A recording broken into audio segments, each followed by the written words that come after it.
Hello friends, இன்னைக்கு நம்ம ஈஸியா கிச்சனில் ஈஸியான கொத்தவரங்காய் தட்டைப்பயிர் பொரியல் எப்படி செய்யலாம்னு பார்க்கலாம். வாங்க எப்படி செய்யலாம்னு பார்க்கலாம். நான் 1/4 கிலோ கொத்தவரங்காய், ஒரு 100 கிராம் தட்டைப்பயிர் எடுத்து ஊற வச்சு 2 விசில் விட்டு எடுத்து வச்சுருக்கிறேன். கொஞ்சம் உப்பு போட்டு வேக வச்சுருக்கிறேன். அப்புறம் ஒரு மீடியம் சைஸ் வெங்காயம் கட் பண்ணி வச்சுருக்கிறேன். அப்புறம் ஒரு தக்காளி கட் பண்ணி வச்சுருக்கிறேன். கொஞ்சமாக பெருங்காய பொடி, 1 ஸ்பூன் வத்தல் பொடி, ஒரு 1/4 டீஸ்பூன் மஞ்சள் தூள், கொஞ்சமாக கரம் மசாலா எடுத்து வச்சுருக்கேன்.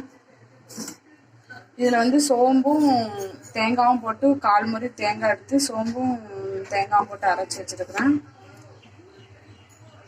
தாளிக்கு தேவையான எண்ணெய், 1 ஸ்பூன் கடுகு, கொஞ்சமாக கருவேப்பிலை. இப்போ எப்படி செய்யலாம்னு பார்க்கலாம். சட்டி அடுப்பில் வச்சாச்சு. ஒரு 2 ஸ்பூன் எண்ணெய் விட்டுக்கோங்க.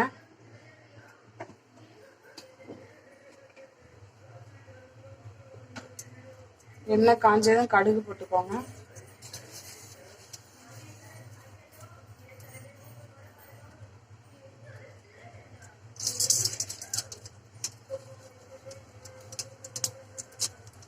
ஒரு ஸ்பூன் கடுகு போட்டுக்கோங்க.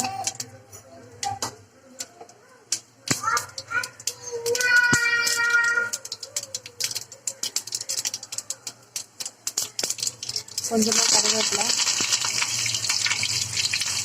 ஒரு வெங்காயம் கட் பண்ணி வச்சுருக்கோம், அதையும் போட்டுக்கிறேன்.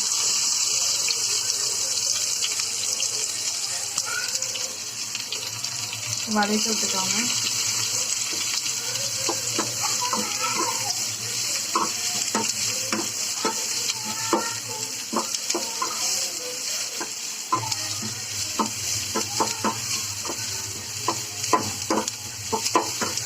நல்லா வதக்கிக்கோங்க.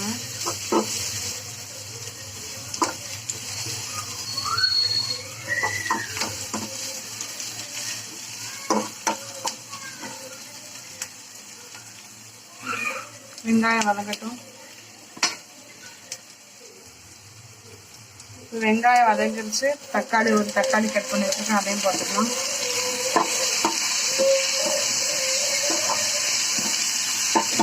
நல்லா வதக்கிக்கோங்க. தக்காளிக்கும் வெங்காயத்துக்கும் தேவையான அளவு உப்பு போட்டுக்கலாம். நான் கொத்தவரங்காய்னு தட்டைப்பயிரில் ஏற்கனவே உப்பு போட்டிருக்கேன், அதனால கொஞ்சமாக போட்டுக்கோங்க. தக்காளி வதங்குறதுக்காக தான். இப்போ தக்காளி வெங்காயம் நல்லா வதங்கிடுச்சு. எடுத்து வச்சுருக்க கரம் மசாலா, 1 ஸ்பூன் வத்தப்பொடி, கொஞ்சமாக மல்லிப்பொடி, மஞ்சள் பொடி, கொஞ்சமாக பெருங்காய பொடி, 4 போட்டுக்கலாம்.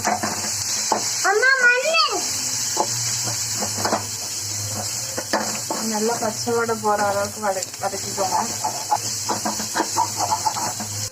இப்போ வதக்கியாச்சு. காரம் உங்களுக்கு எவ்வளோ தேவையோ அவ்வளோ போட்டுக்கோங்க. நான் 1 ஸ்பூன் போட்டிருக்கேன். இப்போ வேக வச்சு வச்சுருக்கேன் கொத்தவரங்காயும் தட்டைப்பயிரையும் போட்டுக்கலாம்.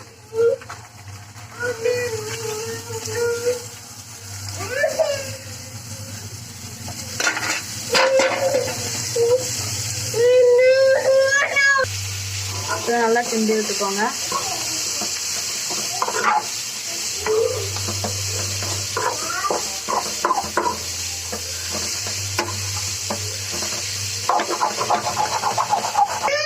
கொத்தவரங்காய் நல்லா வதக்கியாச்சு. இப்போ அரைச்சி வச்சிருக்க தேங்காயும் சோம்பும் போட்டுக்கலாம். நான் 1-2 தான் அரைச்சி வச்சிருக்கிறேன்.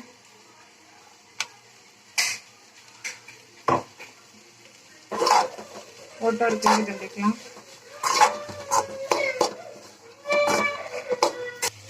தேங்காய் போட்டு ஒரு 5 நிமிஷம் மூடி போட்டு சிம்மில் வச்சுக்கோங்க.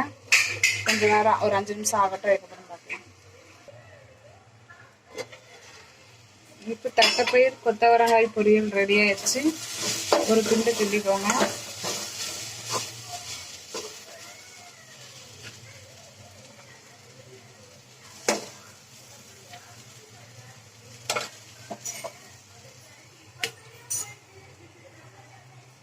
இந்த கொத்தவரங்காய் தட்டைப்பயிர் பொரியல் ரெடி ஆயிடுச்சு. இந்த வீடியோ உங்களுக்கு பிடிச்சிருந்தா லைக் பண்ணுங்க, ஷேர் பண்ணுங்க, கமெண்ட் பண்ணுங்க, மறக்காம சப்ஸ்கிரைப் பண்ணிருங்க. தேங்க்யூ.